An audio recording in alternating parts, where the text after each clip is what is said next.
teachers. And when we come back, we're going to take a look at a different story, how to stop cyberbullying and what parents can do about it. That's after the break.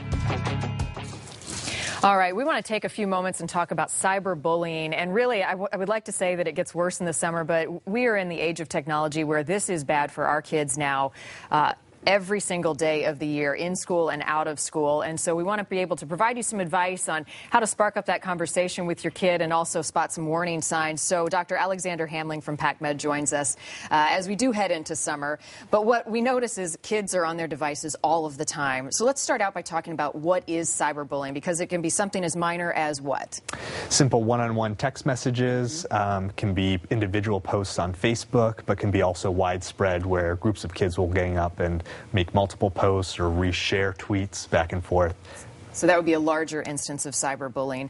What is the impact for a kid kind of in the initial phases of that kind of interaction? Yeah, so some kids take it very personally, can feel very depressed, can feel angry or frustrated after using their cell phone or computer, may feel like they want to avoid going out to social events, that they feel really isolated. Very similar to traditional bullying, but can happen at any time of the day. Well, and you think of kids as they're developing, I mean, that kind of interaction can make such an impact on them. What's the target for this group that is you see the most cyberbullying for? What age are you seeing it? Yeah, we tend to see cyberbullying a little bit in the older kids, so about 11 to 14 is when it tends to peak. So when kids are starting to go through their early adolescence, they're asserting their independence, as opposed to more traditional bullying, which is more in the preschool and early years. So kind of a stark difference in ages. But that's good. I mean, that seems like the time when they're asking for the phone, right? I have an 11-year-old who wants a phone really bad, so that's when you start to see the problems, obviously.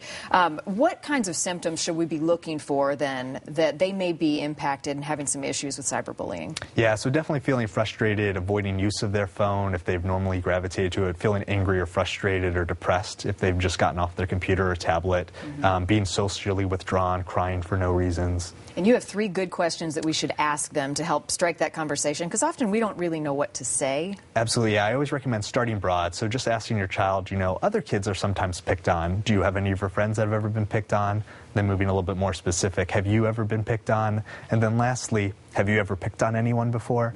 You know, and not really asking for punishment, but just encouraging that good conversation to kind of know. Can cyberbullying have an impact on their health, too, overall? I mean, you know, they're not eating as much, and long-term effects? Yeah, we tend to see it that they can really cause a lot of severe depression or anxiety. They may not eat as well. They may have social withdrawal syndromes.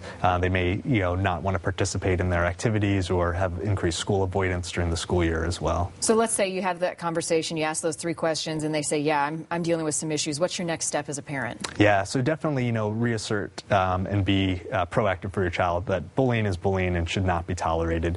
Try to contact any of the other parents whose children are cyberbullying yours, and then seek a one-on-one apology in person if possible. Yeah, face to face. Yeah, put bullying in its spot. All right, good advice. Dr. Hamling, thank you for being here. Appreciate it. Thank you. Matt, back to you. So important to have those conversations. People in some parts of